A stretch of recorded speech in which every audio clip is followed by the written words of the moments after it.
Obrigado pelas suas contribuições, doutor Sebastião Tavares Pereira. Em seguida, convidamos o doutor Sérgio Amadeu da Silveira, consultor da FENAJUDE. Com 15 minutos a palavra.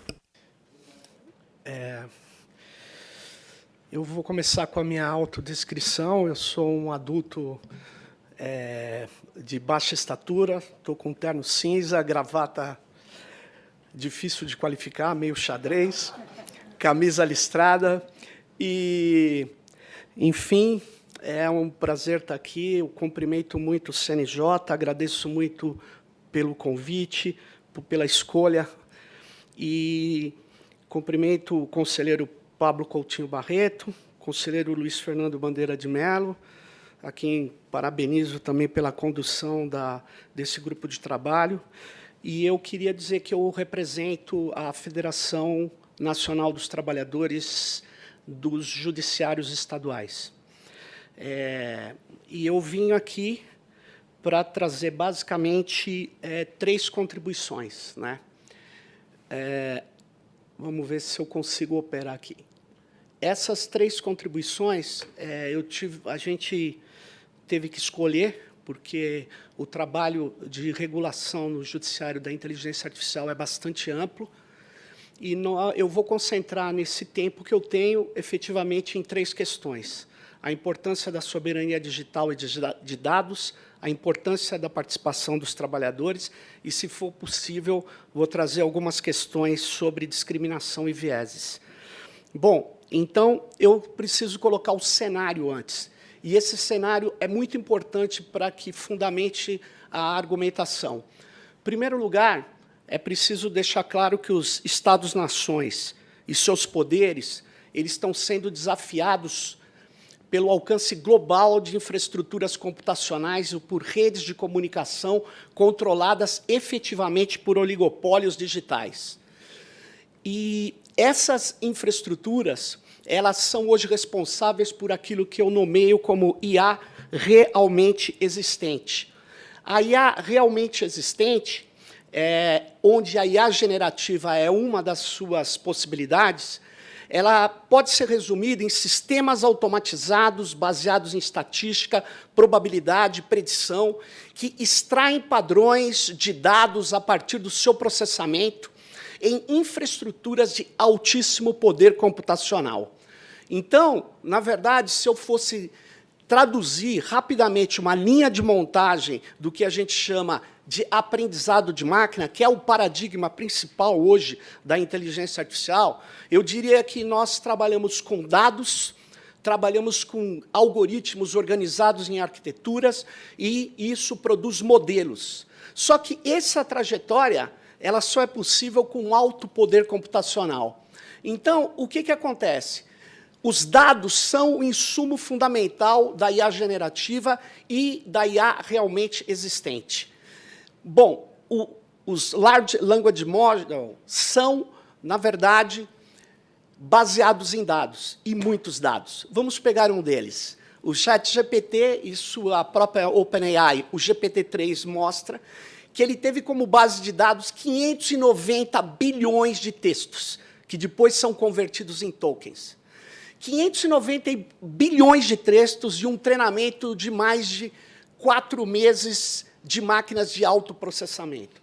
Isso nos coloca na seguinte situação: não há uma universidade brasileira com máquinas disponíveis para fazer isso.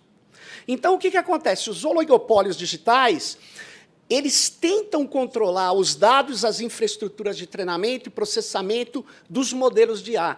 Os provedores de nuvem, eles não são simplesmente hospedeiros, eles são infraestruturas geopolíticas com gigantesca capacidade de mediação, interferência e dinâmica dos seus usuários, em especial dos estados tecnodependentes.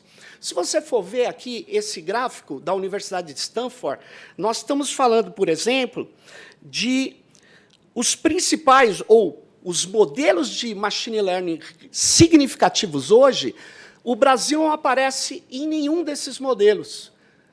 Por quê? Porque o grosso deles é feito nos países tecno-avançados, Estados Unidos e China.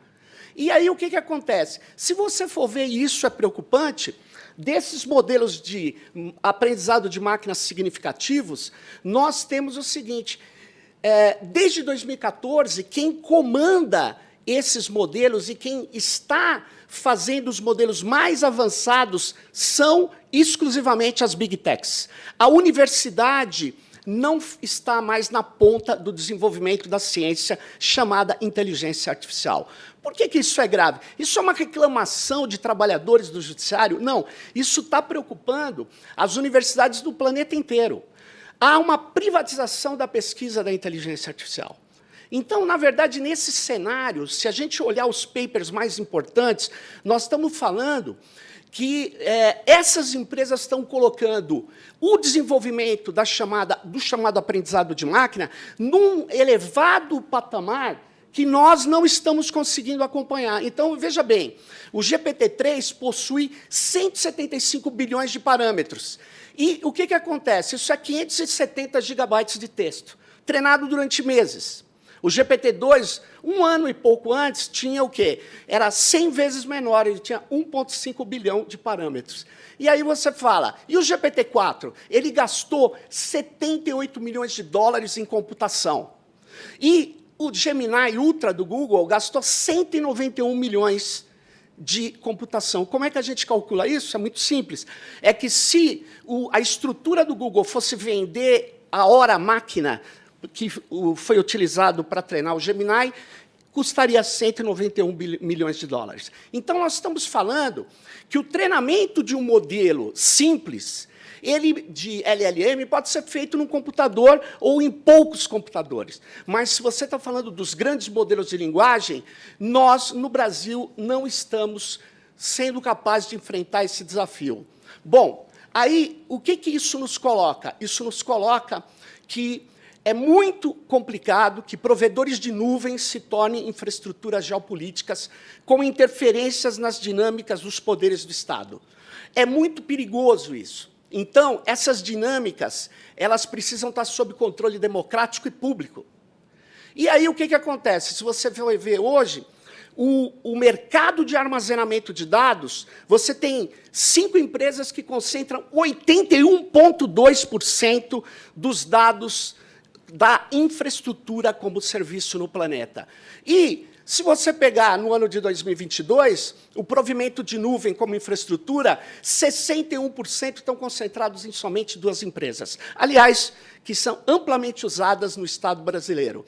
E o Estado brasileiro tem muitos dados, que é o insumo fundamental da inteligência artificial. Mas, por exemplo, até a gestão anterior do Executivo, o que ele fazia com os dados de 1 milhão de servidores públicos, civis e militares e pensionistas brasileiros? Transferia internacionalmente os dados. E aí eu vou ler só por quê? Porque tal armazenamento tinha o propósito, nos termos de uso do SOGOV, tem o propósito de prover o aprendizado de máquina da ferramenta de chat denominado Watson. Ou seja, usávamos os dados dos servidores públicos, civis, militares brasileiros para treinar uma ferramenta em língua portuguesa de uma empresa onde os dados eram levados para fora do país. Ou seja, esse cenário coloca a necessidade do judiciário observar, na sua resolução, a importância da soberania digital. A soberania digital é mais do que a soberania do Estado. É compreender que nós temos que ter a capacidade de governar, controlar as tecnologias indispensáveis à nossa autodeterminação, a proteção de direitos e a sua inventividade. Então, na verdade, da onde vem o termo soberania digital? Não vem da lógica hobbesiana. Ela vem principalmente da ideia da soberania alimentar, que nasce nos anos 90 com o movimento campesino e hoje está assumida até pelo Banco Mundial. Nós precisamos também ver a soberania de dados indígena, que nos inspirou a falar da soberania de dados. A soberania de dados é fundamental para que o poder judiciário tenha condições de poder continuar sendo autodeterminado. Portanto, esse termo soberania está em disputa. A Oracle lançou a nuvem soberana, e a Microsoft lançou, e a Amazon lançou também. Então, a soberania ela precisa se materializar em coisas concretas. E aí a gente tem, a FenaJury traz a seguinte reivindicação, que os tribunais e órgãos do judiciário brasileiro não possam armazenar dados fora da nossa jurisdição. Segundo, que os dados estratégicos sensíveis do Poder Judiciário brasileiro não possam ser utilizados para treinar modelos de IA, generativo ou não, para empresas sob o controle de capitais estrangeiros. Que os dados considerados estratégicos não possam estar sob o controle ou guarda de empresas transnacionais que tenham notórios interesses econômicos e políticos e geopolíticos no país.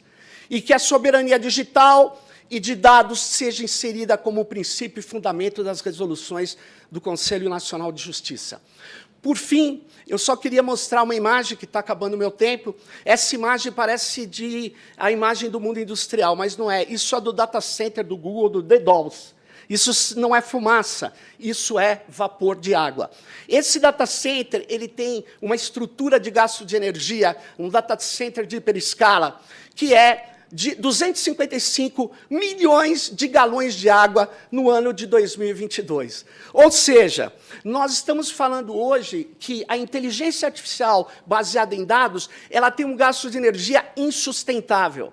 Insustentável. Ela já na verdade, já ultrapassou o gasto, o efeito estufa, o efeito de emissões de carbono da aviação civil. Então, o Poder Judiciário tem que se preocupar com essa insustentabilidade desses modelos. E a FenaJude propõe que a gente tenha um tratamento de impacto ambiental nessa decisão do CNJ. É preciso que esse impacto seja calculado a cada 3 meses. A cada 3 anos, desculpe. E aí o que acontece? Vem a seguinte questão.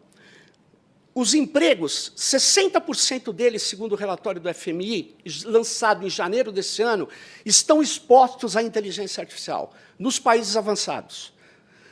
E 40% nas economias como a do Brasil. Só que o judiciário, ele é, internamente falando, comparável a uma economia avançada porque ele tem trabalhos cognitivos. Os empregos estão expostos à inteligência artificial.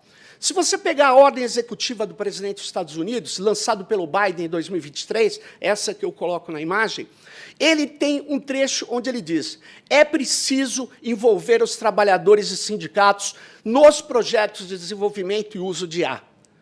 Então, veja, a FenaJude reivindica que exista comissões para a implementação de IA nos tribunais, e que os trabalhadores possam participar dessas comissões. E isso não é só porque os empregos estão expostos. Isso é porque o trabalhador do judiciário ele tem a competência e ele tem a capacidade de fazer o contato cotidiano, não só com os juízes, mas também com a população. Nesse sentido, é preciso que você tenha um projeto de incorporação desses trabalhadores e de participação na implementação da IA.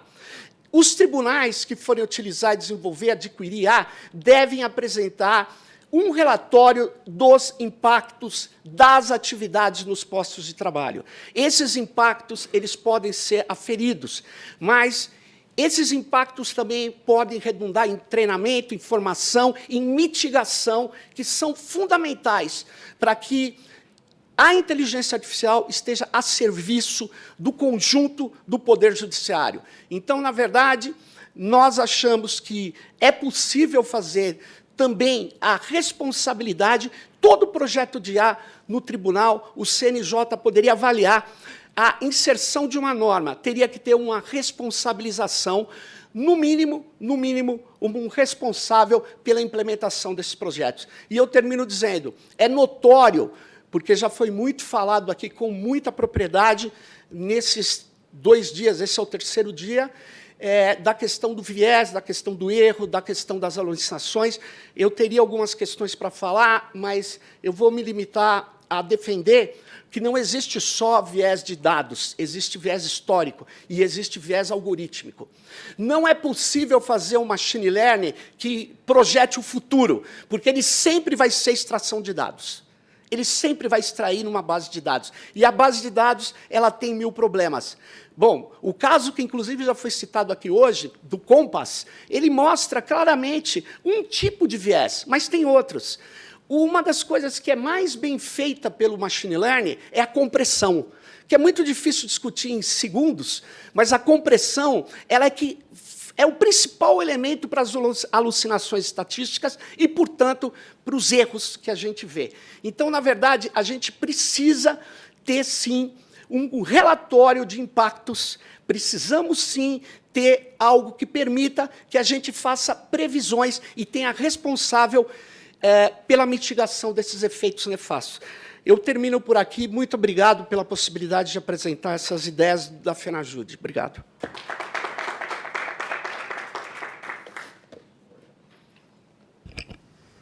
Agradeço as contribuições, doutor Sérgio Amadeu da Silveira.